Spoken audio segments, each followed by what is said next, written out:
Hello students, इस video के अंतर्गत हम लोग चेंज ऑफ टेंसेस के विषय में अध्ययन करें।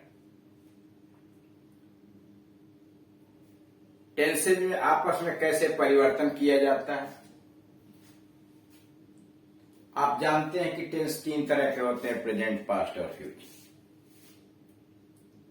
और तीनों के 4 टाइप्स होते हैं, indefinite, continuous, perfect, perfect continuous. और इस प्रकार से प्रत्येक का जब 4 टाइप करेंगे तो 12 प्रकार के टेंस। इनका आपस में परिवर्तन कैसे किया जाता है। जैसे मान लीजिए कोई वाक्य आपने सोचा, he is going to school, he goes to school, वो विद्यालय जाता है, present indefinite tense. He is going to school, present continuous tense. He has gone to school, present perfect tense. He has been going to school for 2 years. 2 वर्ष से वो विद्यालय जा रहा है। अब उसी को पास्ट टेंस में ले चले जाएंगे। He went to school, वो विद्यालय गया। He was going to school, विद्यालय जा रहा था। He had gone to school before, वो पहले ही विद्यालय जा चुका था। He had been going to school, वो विद्यालय जा रहा था for 4 years, 4 वर्ष। फ्यूचर टेंस में जाइए, he will go to school, वो विद्यालय जाएगा। he will be going to school, वो विद्यालय जा रहा होगा। he will have gone to school, वो विद्यालय जा चुका होगा। he will have been going to school for 2 years, वो 2 वर्ष से विद्यालय जा रहा होगा।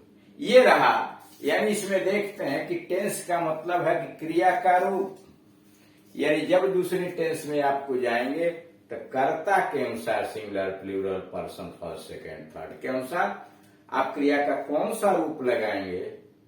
अफर्मेटिव पूछ रहा है, नेगेटिव पूछ रहा है, इंट्रोगेटिव में पूछ रहा है, ये सारी चीजों की जानकारी बृहद स्तर पर आपके पास होनी चाहिए।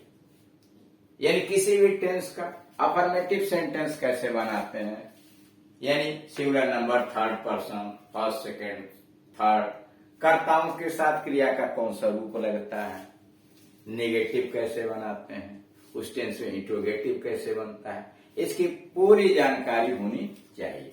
और जब 12 प्रकार के टेंस रहेंगे तो किसी में पूछता है, आप तत्काल उत्तर दे दें। नहीं जानकारी है तो उत्तर गलत होना, या उसी आधार पर प्रश्न बनाए गए हैं। चेंज द फॉलोइंग सेंटेंसेस, नीचे के वाक्य को परिवर्तित कर दीजिए as directed in the bracket, जैसा कोष्टक में निर्देशित किया गया। यानी जैसा वाक्य के सामने कोष्टक में लिखा हुआ है उसी टेंस में उस वाक्य को बदल दीजिए। पहला है they will be learning the lesson, वे पाठ याद कर रहे होंगे, future continuous tense. They will be learning the lesson, future continuous tense. बदलना इसे present perfect tense. Present perfect tense में हैज और हैव सहायक क्रिया लगती है, मुख्य क्रिया का थर्ड फॉर्म लगता है। सिंगुलर नंबर थर्ड पर्सन के साथ हैज लगता है, जैसे he, she, it, Ram, Shyam. I, you, we, they, यानी फर्स्ट पर्सन, सेकंड पर्सन और बहुवचन के साथ हैव सहायक क्रिया लगाकर क्रिया का थर्ड फॉर्म लगाया जाता है, प्रेजेंट परफेक्ट। इसीलिए उत्तर हो जाएगा they have learned the lesson. They बहुवचन है, उसके साथ सहायक क्रिया हैव लगाया, क्रिया का थर्ड फॉर्म लगाया learned the lesson. They have learned the lesson. Number 2, I sent a letter to him, मैंने उसे एक पत्र भेजा। ये कह रहा फ्यूचर परफेक्ट में ले जाइए। यदि यह है पास्ट इंडेफिनिट टेंस में, I sent a letter to him, मैंने उसे एक पत्र भेजा, ये पास्ट इंडेफिनिट टेंस का वाक्य है। कह रहा फ्यूचर परफेक्ट में ले। फ्यूचर परफेक्ट में सहायक क्रिया विल है और शैल हैव लगती है, और मुख्य क्रिया का थर्ड फॉर्म लगता है। आई और वी दो सब्जेक्ट के साथ शैल हैव लगता है और मुख्य क्रिया का थर्ड फॉर्म लगाई जाती है। इनके अलावा अन्य कोई सब्जेक्ट दिया है तो विल हैव लगा के मुख्य क्रिया का थर्ड फॉर्म लगाया जाता है। तो इसीलिए फ्यूचर परफेक्ट में लिखने के लिए आई शैल हैव सेंट, मैं भेज चुका हूंगा, a letter to, I shall have sent a letter to him, मैं उसे एक पत्र भेज चुका हूंगा। Number 3, has he completed the work. Present perfect का इंट्रोगेटिव है, क्या उसने काम पूरा कर लिया है। प्रेजेंट परफेक्ट का इंट्रोगेटिव है, कर पास्ट कंटिन्यूअस टेंस में ले जाइए, यानी इसमें आगे कोई इंडिकेशन नहीं है, यानी रहेगा तो ये इंट्रोगेटिव है, लेकिन पास्ट कंटिन्यूअस टेंस। अब पास्ट कंटिन्यूअस से क्या होता है, वाज और वर सहायक क्रिया लगती है, मुख्य क्रिया में आईएनजी लगता है। इंट्रोगेटिव बनाना है तो वाज वर को पहले देखेंगे, कर्ता के पहले लिखेंगे और लास्ट में क्वेश्चन मार्क लगाएंगे।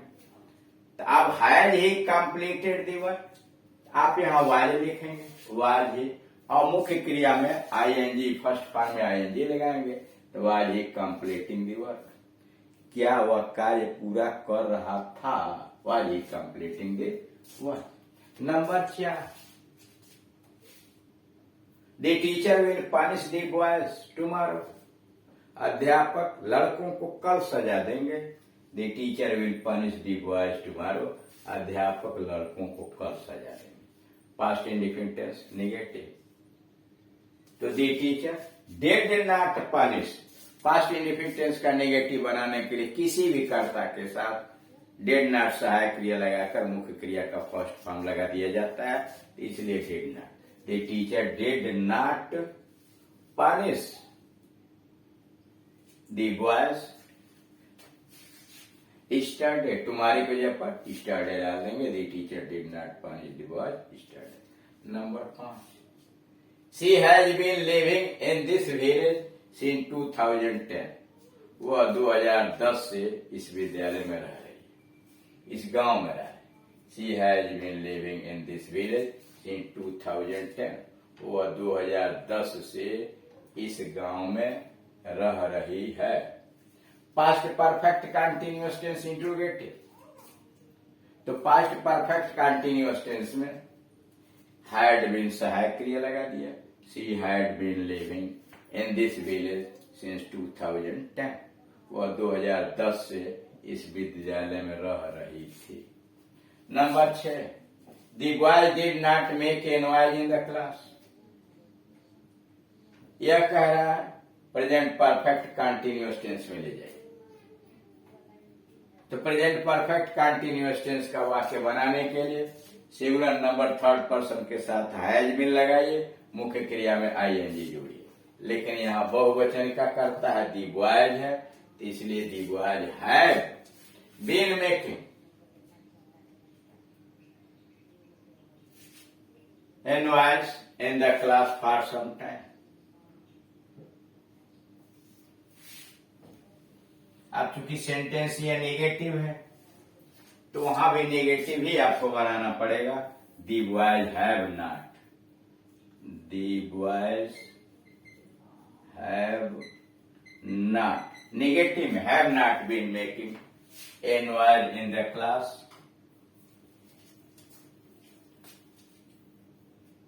For some time. Number 7, the lion is chasing a deer, शेर एक हिरन का पीछा कर रहा है। पास्ट कंटिन्यूअस टेंस इंट्रोगेटिव है। पास्ट कंटिन्यूअस टेंस में वाज सहायक क्रिया लगती है, वाज वर, तो इसलिए सबसे पहले वाज लगाया। इंट्रोगेटिव है और नेगेटिव है तो was the lion not, subject के बाद नॉट लगाएंगे, was the lion not chasing a deer, क्या शेर हिरन का पीछा नहीं कर रहा था। Number 8, the boys are learning relation, the यह कहा फ्यूचर कंटिन्यूअस टेंस में ले जाइए, तो the boys will be learning the lesson, the boys will be learning the lesson. Number 9, who does not know you, कौन तुम्हें नहीं जानता है। पास्ट इंडेफिनिट टेंस में तो who did not know you, कौन तुम्हें नहीं जानता था। पास्ट टेंस में यहाँ है who does not know you, तुमको कौन नहीं जानता है। अब कह रहा वही वाक्य पास्ट इंडेफिनिट टेंस में ले जाइए, तो who did not know you, तुमको कौन नहीं जानता था। Number 10, he will come here tomorrow, past indefinite tense में he came here yesterday, past indefinite tense में टुमारो तो लगेगा नहीं, ही केम हियर स्टरडे। तो इस तरह से आप देख रहे हैं कि चेंज ऑफ टेंसेस के अंतर्गत जो महत्वपूर्ण बात है वह है कि 12 टेंस के विषय में क्रिया का कौन सा रूप लगता है, अफर्मेटिव कैसे लिखते हैं, नेगेटिव में सेंटेंस कैसे लिखा जाता है, इंट्रोगेटिव में सेंटेंस कैसे लिखा जाता है, सबकी जानकारी होनी चाहिए, तभी आप उसको परिवर्तित कर पाएंगे, अन्यथा वाक्य गलत हो जाएगा।